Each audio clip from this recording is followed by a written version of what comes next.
Kisah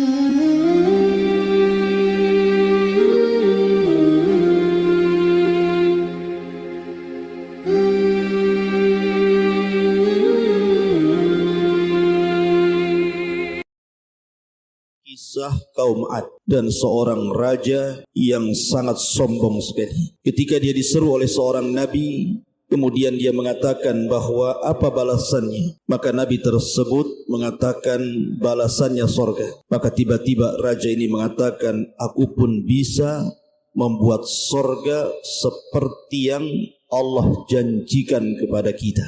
Akhirnya betul-betul dia pun membuat sorga di dunia yang katanya mirip dengan sorga yang ada di akhirat. Karena sombongnya. Bagaimana kisah kaum Ad ini? Dan siapa raja yang sombong ini? Kemudian hidup di zaman siapa kaum Ad ini? Lalu nabi siapa yang diutus kepada mereka? Apakah kemudian mereka menerima dakwah nabi tersebut ataukah menolaknya? Lalu azab apa yang akan Allah timpakan kepada mereka? Inilah yang kita akan bahas 1 jam ke depan tentang kisah kaum Ad dan raja sombong yang membuat taman sorga tandingan dengan Allah Subhanahu wa ta'ala. Ma'asyiral muslimin yang dimuliakan Allah Subhanahu wa ta'ala.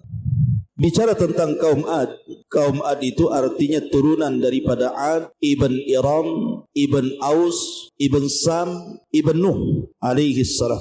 Dan Al-Quran banyak menyebut tentang cerita kaum Ad ini karena tidak lepas daripada seseorang sosok Nabi yang pertama kali dari Nabi-Nabi Arab yang kita kenal dengan Nabi Allah Hud alaihi salatu wassalam. Karena kita tahu bahwa Nabi Arab itu ada 4. Selebihnya nabi-nabi itu diutus kepada Bani Israel. Dan Nabi Arab itu dimulai daripada Nabi Allah Hud, kemudian setelah itu Nabi Allah Saleh, kemudian setelah itu Nabi Allah Shu'aib, kemudian setelah itu Rasul kita Muhammad sallallahu alaihi wasallam. Itu disebut nabi-nabi Arab. Selebihnya semua nabi diutus kepada Bani Israel. Ma'asyiral muslimin yang dimuliakan Allah Subhanahu wa taala. Di dalam Al-Qur'anul Karim pada ayat yang mungkin kita semua sudah hafal, surah Al-Fajr. Allah Subhanahu wa taala berfirman, "Alam tara kaifa fa'ala rabbuka bi'ad irama dzatil imad allati lam yukhlaq mithluha fil bilad." Tidakkah engkau wahai Muhammad memperhatikan bagaimana Tuhanmu berbuat terhadap kaum Ad, yaitu penduduk Iram, ibu kota kaum Ad, yang mempunyai bangunan-bangunan yang sangat tinggi yang belum pernah dibangun satu kota manapun di dunia ini. Dari sini terjadi khilaf para ulama ketika para ulama membahas tentang Iram. Iram ini apa? Apakah Iram ini sebuah kabilah? Ataukah Iram ini sebuah kota? Ataukah Iram ini apa? Pendapat Al-Imam Al-Muqatil, seorang ahli tafsir, mengatakan bahwa Iram itu artinya annaha qabilatun min qaumi Adin. Dia adalah sebuah kabilah dari kaum Ad. Tetapi Al-Imam Al-Mujahid mengatakan bahwa innaha ismul jannah allati banaha Shaddad ibnu Adin. Bahwa Iram itu sebuah sorga, sebuah kota yang sangat indah yang dibangun oleh seorang raja yang namanya Shaddad, putra daripada Ad. Ma'asyiral muslimin yang dimuliakan Allah Azza wa Jalla. Dari sini kita jumpa dengan nama raja tersebut, Shaddad ibnu Ad, salah seorang raja dari raja-raja Arab dari kaum Ad al-Badiyah. Ma'asyiral muslimin yang dimuliakan Allah Subhanahu wa taala. Disebutkan oleh sebagian ahli tafsir, di antaranya Al-Imam Al-Qurtubi rahimahullahu taala, ketika menjelaskan tentang tafsir surah Al-Fajr ayat 6 sampai 8. Kata Al-Imam Al-Qurtubi rahimahullahu taala mengatakan, anna Shaddad ibn Adin kana malikan dha ba'sin syadidin walamma sami'a bidhikri jannati adnin allati wa'adallahu ibadahul mu'minin qala abni fil ardi mislaha fabana madinatan azimatan hailatan falamma atamma bina'uha wa sara ilaiha bi ahli mamlakatihi ba'athallahu 'alaiha sayhatan minas sama' fahalaku ajma'in walam yadkhulha Shaddad ibn Ad hadha wala man ma'ahu wa sara khabaru hadhihi al-madinati wa khabaru hadzal maliki min ayatillahi fi ibadihi wa biladihi. Kata Imam Al-Qurtubi bahwa Iram Dzatil Imad. Iram ini sebuah kota dibangun oleh Shaddad ibn Ad. Shaddad putra daripada Ad. Dia seorang raja yang sangat bengis sekali. Bahkan dikisahkan Shaddad ibn Ad ini ditakuti oleh raja-raja baik barat ataupun timur. Jadi kekuasaannya Shaddad ibn Ad ini adalah kekuasaan yang hampir menyeluruh. Sama dengan Dzulqarnain, Bukhtun Nasr ataupun Nabiullah Sulaiman alaihi salatu wassalam ataupun Namrud. Jadi Shaddad ibn Ad ini dia bisa menaklukkan seluruh kerajaan-kerajaan baik yang mengarah ke timur ataupun ke barat, sehingga namanya ditakuti. Karena kita tahu bahwa kaum Ad ini memiliki postur-postur yang sangat tinggi sekali. Ada yang mengatakan tinggi badan kaum Ad itu mencapai 20 sampai 30 meter dan memiliki badan yang kekar dan kuat-kuat. Sehingga Shaddad ibn Ad ini mampu mengalahkan negara-negara yang mengarah ke timur ataupun ke barat, ke selatan ataupun ke utara. Sehingga dia menjadi raja yang sangat ditakuti. Lah ketika diutus kepada Shaddad ibn Ad ini seorang Nabi Hud alaihi salatu wassalam. Kemudian Hud ini menyerukan kepada Ad untuk beriman. Kemudian Shaddad ibn Ad ini mengatakan kepada Nabi Hud, kalau saya beriman kepadamu wahai Hud, apa imbalannya? Maka kata Hud alaihi salatu wassalam, engkau akan mendapatkan surga Aden yang Allah telah janjikan kepada hamba-hambanya yang beriman. Tiba-tiba dia mengatakan, aku juga bisa membuat surga yang sama seperti surga Aden yang Allah janjikan kepada kalian. Lihat bagaimana sombongnya Shaddad ibn Ad ini. Dia mengatakan, aku bisa membangun surga seperti surga Aden yang dijanjikan Allah kepada orang-orang yang beriman. Akhirnya dia pun menyurati seluruh raja-raja dan negara-negara taklukannya untuk menyerahkan emas-emas mereka, perak-perak mereka, mutiara-mutiara mereka, perhiasan-perhiasan mereka.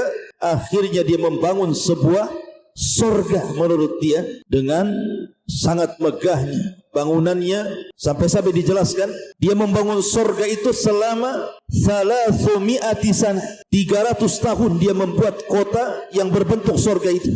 Sementara usianya 900 sana, 900 tahun. Maklum usia orang dulu panjang-panjang. Jadi dia membuat semacam kota yang sangat indah, kononnya mirip dengan surga Aden yang Allah janjikan kepada orang-orang yang beriman, di mana istananya terbuat dari emas dan perak, kemudian juga mutiara-mutiara, kemudian juga ditanami pohon-pohon indah, kemudian air yang mengalir dengan sangat indahnya, dan istana itu menjadi perbincangan dunia kala itu. Itulah yang disebut dengan Iram. Iram adalah sebuah surga, sebuah kota yang sangat indah yang Allah Subhanahu wa taala mengatakan lam yukhlaq mithluha fil bilad, yang tidak pernah diciptakan sebelum dan sesudahnya. Hanya orang-orang Ad saja yang mampu menciptakan Madinah seindah itu, yang kononnya kata Shaddad ibn Ad itu mirip dengan surga Aden. Dia tidak mau beriman kepada Nabi Hud, justru menentang Allah Subhanahu wa taala dan mengatakan, aku pun bisa membuat surga yang sama seperti surga Aden, katanya. Na'udzubillah. Congkak dan sombong. Ma'asyiral muslimin yang dimuliakan Allah Subhanahu wa taala. Makanya kemudian apa yang terjadi? Karena kesombongannya, maka Allah Subhanahu wa taala mengutus sayhatan minas sama, sebuah teriakan dari langit, fahalaku ajmain, maka satu kota Allah binasakan. Lah ketika itu Shaddad tidak sempat masuk ketika kota itu dihancurkan oleh Allah, dirobohkan, sehingga kota yang sangat indah yang dibicarakan dunia tiba-tiba menjadi padang pasir. Tidak ada satupun yang tersisa dari kota itu kecuali dihancurkan Allah Azza wa Jalla. Lah Shaddad ini tidak masuk ke kota itu, artinya tidak kena azab, dan orang yang bersamanya. Maka ketika kemudian habar terhadap kota tersebut dan habar terhadap Raja Shaddad ibn Ad ini, makanya diabadikan dalam Al-Quran surah Al-Fajr, Irama Dzatil Imad allati lam yukhlaq mithluha fil bilad. Ini satu pendapat.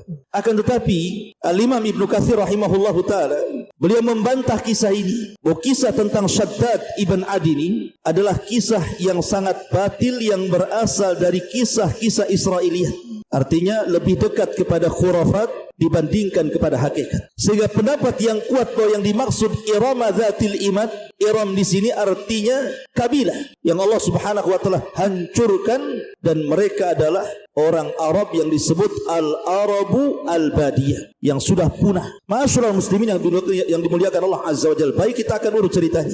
Ketika Nabi Allah Nuh alaihi salatu wassalam diselamatkan oleh Allah Subhanahu wa taala dengan orang-orang yang tidak banyak yang ada di perahunya. Maka Nuh alaihi salatu wassalam kemudian diselamatkan di sebuah bukit yang disebut dengan Judi di Iraq. Jadi bukit Judi letaknya di Iraq. Maka setelah kemudian Nuh alaihi salatu wassalam kemudian meninggal dunia, kemudian mulailah anak turunannya mulai beranak pinak, kemudian berkembang manusia sedikit demi sedikit. Akhirnya kemudian mereka pun semakin banyak dan menempati beberapa negeri, dan mereka masih mentauhidkan Allah Subhanahu wa taala. Sampai akhirnya ada sebuah kabilah dari turunannya Nuh alaihi salatu wassalam yang disebut dengan kabilah Ad atau kaum Ad. Makanya Ad, saya katakan dari awal, Ad itu putra daripada Iram, dan Iram putra daripada Aus, dan Aus putra daripada Syam, dan Syam putra daripada Nuh alaihi salatu wassalam. Artinya sudah melewati beberapa generasi. Maka kaum Ad inilah yang pertama kali melakukan kesyirikan,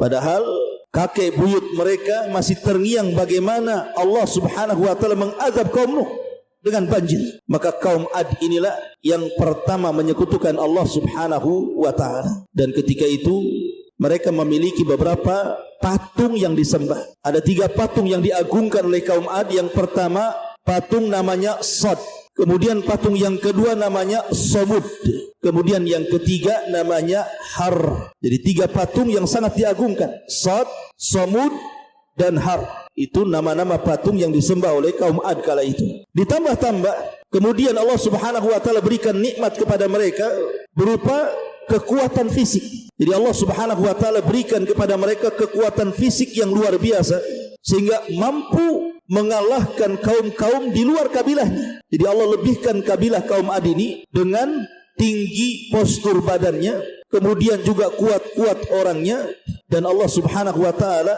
berikan nikmat yang luar biasa kepada mereka. Makanya Allah Subhanahu wa taala ingatkan sebenarnya dalam Al-Qur'an tentang nikmat yang Allah anugerahkan kepada kaum Ad ini. Perhatikan, Allah Subhanahu wa taala berfirman, bagaimana Allah Subhanahu wa taala memperingatkan mereka akan nikmat yang Allah Subhanahu wa taala anugerahkan kepada mereka. Allah Subhanahu wa taala berfirman, wa ila adin akhahum hudan qala ya qaumi ibudullaha ma lakum min ilahin ghairu in antum illa muftaruh. Dan kepada kaum Ad kami utus saudara mereka Hud, dan Hud pun menyerukan dakwahnya, wahai kaumku, sembahlah Allah, tidak ada Tuhan bagimu selain Dia, selama ini kamu hanyalah malakum min ilahin ghairu, tidak ada Tuhan bagimu selain Dia, maksudnya Allah Subhanahu wa taala.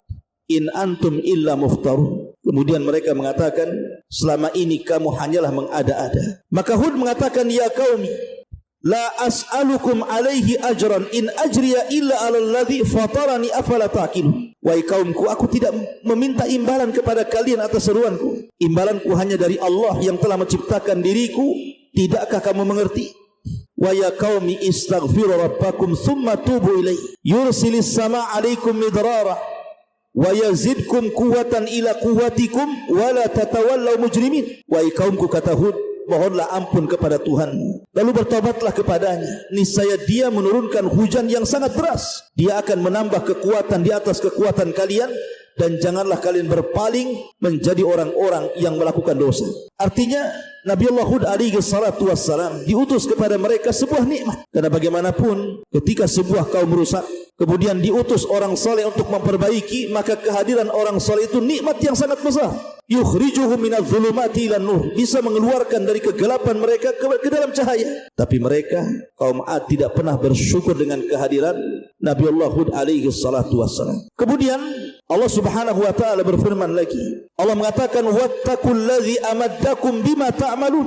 Bertakwalah kepada zat yang telah memberikan nikmat kepada kalian sebagaimana yang kalian ketahui. Amaddakum bi an'amin wa banin wa jannatin wa uyun. Di mana Allah telah memberikan kepada kalian dengan berbagai macam ternak-ternakan, berbagai macam keturunan, kemudian kebun-kebun dan juga mata-mata air. Subhanallah. Artinya kaum Ad ini secara materi Allah lebihkan dibandingkan kaum-kaum yang lainnya. Secara materi Allah lebihkan dibandingkan kaum-kaum yang lainnya. Bahkan bukan hanya secara materi, bahkan secara fisik pun mereka dilebihkan.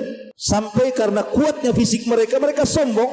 Wa qalu man ashaddu minna quwwah. Mereka mengatakan, siapa yang lebih kuat dari kami, katanya. Maka Allah jawab, awalam yarau annallaha alladhi khalaqahum wa ashaddu minhum quwwah. Mereka tidak melihat bahwa Allah pernah menciptakan orang-orang yang lebih dulu jauh lebih kuat dibandingkan mereka. Ma'asyiral muslimin yang dimuliakan oleh Allah Subhanahu wa taala. Intinya bahwa Hud alaihi salatu wassalam senantiasa mengingatkan mereka. Bahkan Hud alaihi salatu wassalam mengatakan bahwa keberadaan kalian itu sebagai khulafa, pemimpin-pemimpin pengganti Nuh alaihi salatu wassalam. Tapi macam-macam nasihat Hud alaihi salatu wassalam, tetap saja mereka pun membantah dan tidak menerima ajakan Hud alaihi salatu wassalam. Lihat bagaimana perkataan mereka kepada nabinya. Mereka mengatakan, qalu ya Hud ma ji'tana bi bayyinatin wa ma nahnu bi tariki alihatina an qaulika wa ma nahnu laka bi mu'minin. Kaum Ad mengatakan, wahai Hud, engkau tidak mendatangkan suatu bukti yang nyata kepada kami bahwa engkau seorang nabi masalahnya, dan kami tidak akan meninggalkan sesembahan kami karena perkataanmu, dan kami tidak akan percaya sedikit pun kepadamu. Innaqulu illa tarah ba'du alihatina bisu'in. Innaqulu illa taraka ba'du alihatina bisu'in. Qala inni ashhadullaha wa ashhadu anni bari'um mimma tusyrikun. Kemudian mereka mengatakan, kami hanya mengatakan bahwa sebagian sesembahan kami telah menimpakan penyakit gila kepadamu. Lihat, mereka menuduh Hud kesambat dengan berhalanya dan mengatakan, kamu seperti ini karena kamu telah ditimpa penyakit gila dari Tuhan-Tuhan kami dan sembahan-sembahan kami dan berhala-berhala kami, makanya kamu seperti ini. Maka Hud pun membantah dan mengatakan, sungguh aku bersaksi kepada Allah dan saksikanlah bahwa aku berlepas diri dari apa yang kalian persekutukan. Lihat bagaimana Hud alaihi salatu wassalam, dia amat berani sekali. Karena di antara mukjizat Nabi Hud itu, dia tidak bisa disakiti masalahnya. Padahal kaum Ad itu kan kuat-kuat tuh, kekar-kekar, kuat-kuat, dan dia bisa mengalahkan negeri-negeri dengan sangat mudahnya sehingga ditakuti oleh negeri-negeri yang lainnya. Tapi mereka tidak bisa menyentuh Hud alaihi salatu wassalam. Lihat bagaimana Hud dengan beraninya mengatakan, min dunihi fakiduni jami'an thumma la tunzirun. Dengan yang lain, sebab itu jalankanlah semua tipu daya kalian untukku dan jangan kamu tunda lagi. Silahkan kamu berbuat apa kepadaku, kata Hud alaihi salatu wassalam, silahkan lakukan saja. Karena Nabiullah Hud alaihi salatu wassalam punya kunci kenapa dia tidak takut dan berani sekali kepada kaum Ad ini. Dia mengatakan, inni tawakkaltu 'ala Allah Rabbi wa rabbikum ma min dabatin illa huwa akhidun binasiyatiha inna rabbi ala sirati mustaqim. Karena sesungguhnya aku bertawakal kepada Allah Tuhanku dan Tuhan kalian. Tidak satupun makhluk bergerak yang bernyawa melainkan dialah yang memegang ubun-ubunnya. Sungguh Tuhanku di jalan yang lurus. Fa in tawallau, maka jika kalian berpaling, faqad ablagtukum ma ursiltu bihi ilaikum, maka sungguh aku telah menyampaikan kepada kalian apa yang telah menjadi tugasku sebagai seorang rasul. Wa yastakhlifu rabbi qauman ghairakum, boleh jadi Tuhanku akan menggantikan kalian dengan kaum yang lain. Wala tadurrunahu syai'an inna rabbi ala kulli syai'in hafid, sedangkan kamu tidak dapat memadaratkan Allah sedikit pun, sesungguhnya Tuhanku maha pemelihara atas segala sesuatu. Di sini Hud mulai mengancam. Ketika kaum Ad tidak mau beriman kepada Hud alaihi salatu wassalam, maka Hud mulai memberikan peringatan dan ancaman agar mereka takut. Kalau seandainya kalian tidak beriman kepada Allah Azza wa Jalla, aku hanya seorang nabi, seorang rasul, hanya menyampaikan risalah Allah. Tapi ingat, Allah bisa saja menggantikan kalian dengan kaum yang lain, katanya. Itulah Hud alaihi salatu wassalam, keberaniannya luar biasa menghadapi kaumnya. Ma'asyiral muslimin yang dimuliakan Allah Subhanahu wa taala. Lalu apa yang terjadi? Ketika mereka semakin jauh dari syariat Hud alaihi salatu wassalam dan sudah lupa akan syariat nenek moyang mereka Nuh alaihi salatu wassalam, bahkan mereka sombong dan congkak. Bahkan para pemimpin mereka mengatakan, wa qala al mala'u min qaumihi alladhina kafaru wa kadzdzabu bi liqa'il akhirati wa atrafnahum fil hayatid dunya ma hadza illa basharun mithlukum ya'kulu mimma ta'kuluna minhu wa yashrabu mimma tashrabun. Dan berkatalah para pemuka dari orang-orang kafir dari kaumnya dan yang mendustakan pertemuan hari akhir serta mereka yang telah kami berikan kemewahan dan kesenangan dalam kehidupan dunia, orang ini tidak lain, kata mereka, maksudnya Hud alaihi salatu wassalam, hanyalah manusia sama seperti kita. Dia makan sama kita juga makan, dia minum sama dengan minum. Dia hanya orang biasa katanya. Ma'asyiral muslimin yang dimuliakan Allah Subhanahu wa taala, bahkan mereka mengatakan, hayhat hayhat lima tu'adun. Jauh-jauh dari kebenaran apa yang diancamkan Hud kepada kami. In hiya illa hayatuna dunya namutu wa nahya wa ma nahnu bimab'utsin. Kehidupan itu tidak lain hanyalah kehidupan kita di dunia. Di sanalah kita mati dan hidup dan tidak akan dibangkitkan selamanya. Lihat bagaimana pemahaman ateis itu sudah ada sejak zaman kaum Ad. Tidak percaya dengan hari kebangkitan. Bahwa kami hidup dan mati itu karena masalah waktu saja katanya. Bukan karena Allah Subhanahu wa ta'ala. In huwa illa rajulun iftara 'ala Allahi kadziban wa ma nahnu lahu bimu'minin. Dia tidak lain hanyalah seorang laki-laki yang mengada-adakan kebohongan terhadap Allah dan kita tidak akan percaya kepadanya. Intinya bahwa kaum Ad ini terus mendustakan sampai pada waktunya Nabi Allah Hud berdoa kepada Allah Azza wa Jalla. Sama dengan Nuh. Nuh mengatakan Rabbi inni maghlubun fantasir. Tapi lihat doa Nabi Hud alaihi salatu wassalam, qala Rabbing surni bima kadzabun qala amma qalilin la yusbihunna nadimin. Hud mengatakan, ya Allah, tolonglah aku karena mereka sudah mulai mendustakan diriku. Maka Allah berfirman, tidak lama lagi wahai Hud, mereka pasti akan menyesal. Maka betul, pertama yang Allah Subhanahu wa taala timpakan adalah angin yang sangat panas, paceklik yang berkepanjangan, tanah-tanah menjadi kering kelontang, binatang-binatang banyak yang meninggal, kemudian juga tanaman-tanaman banyak yang usang, sehingga sebagian mereka mulai kelaparan, satu dengan yang lainnya susah makan. Akhirnya pun mereka pun kemudian memohon kepada berhala-berhala mereka agar berhala-berhala mereka menolong mereka. Mereka tetap saja tidak beriman dengan Allah Subhanahu wa taala, pada sudah jelas-jelas Allah Subhanahu wa taala uji dengan ditimpakan paceklik yang berkepanjangan, tetapi juga tidak beriman kepada Allah Azza wa Jalla. Tiba-tiba kemudian Allah Subhanahu wa taala hendak memberikan pilihan kepada mereka, di mana Allah Subhanahu wa taala akan mengirim awan yang dikiranya awan itu sebuah awan yang akan datang membawa hujan bagi mereka. Apa kata Allah Subhanahu wa taala? Allah Subhanahu wa taala berfirman tentang masalah azab bagi kaum Ad ini, fa arsalna alaihim rihan sarsar. Maka kami tiupkan angin ataupun awan yang sangat bergemuruh kepada mereka, fi ayyamin nahisatin linudhiqahum adzabal hizyi fil hayati dunya. Dalam beberapa hari yang sangat nahas, karena kami ingin agar mereka merasakan siksaan yang menghinakan dalam kehidupan dunia. Ma'asyiral muslimin yang dimuliakan Allah Subhanahu wa taala. Makanya Allah mengatakan, wa amma adun fa uhliku birihin sarsarin atiyah. Adapun kaum Ad, mereka telah dibinasakan dengan angin topan yang sangat dingin sekali.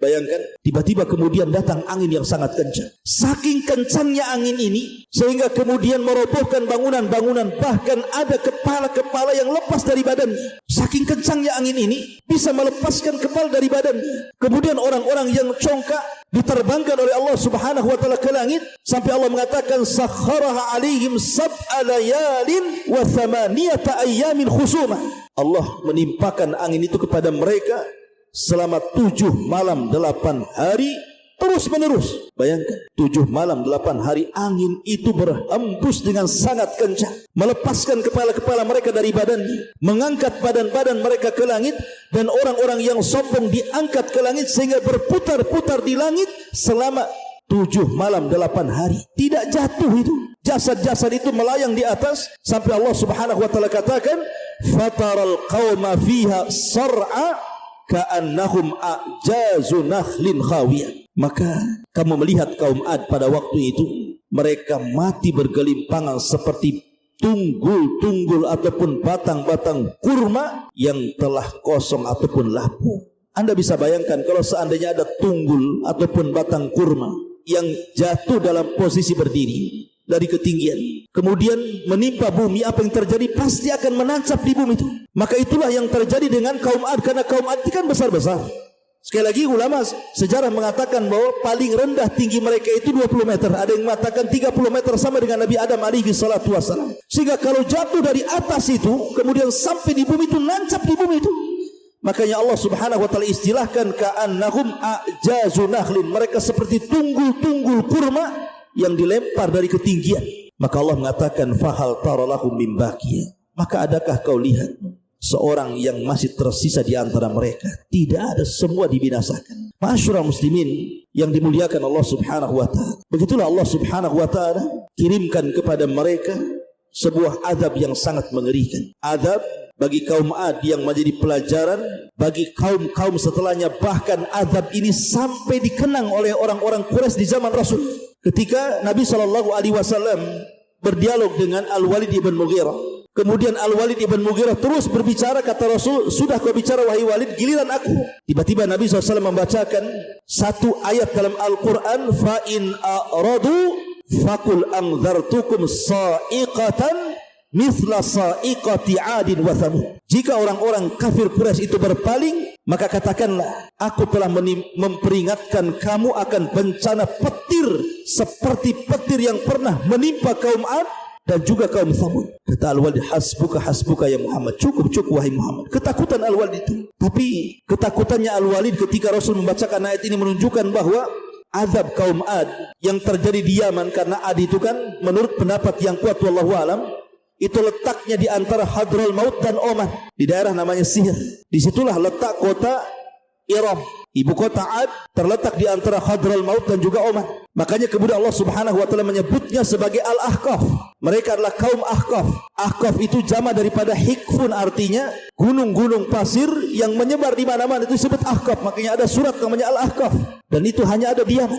Walaupun ada yang kemudian mengatakan bahwa Iram itu di Mesir, tapi dibantah oleh para ulama bahwa Iram itu terjadi di Yaman, antara Hadral Maut dan Oman, di sebuah negeri yang disebut Ahqaf, pegunungan padang pasir dan banyak puing-puing ataupun bekas-bekas kaum Ad, sehingga orang-orang Arab itu masih mengingat itu di zaman Rasulullah SAW. Apabila diingatkan dengan kaum Ad, maka mereka langsung ketakutan. Oleh karena itulah maka dahsyatnya azab bagi kaum Ad ini yang Allah Subhanahu wa taala timpakan kepada mereka. Wallahu a'lam bishawab. Subhanakallah bihamdika asyhadu an la ilaha illa anta astaghfiruka wa atubu ilaik. Allahu ta'ala. Assalamualaikum warahmatullahi wabarakatuh.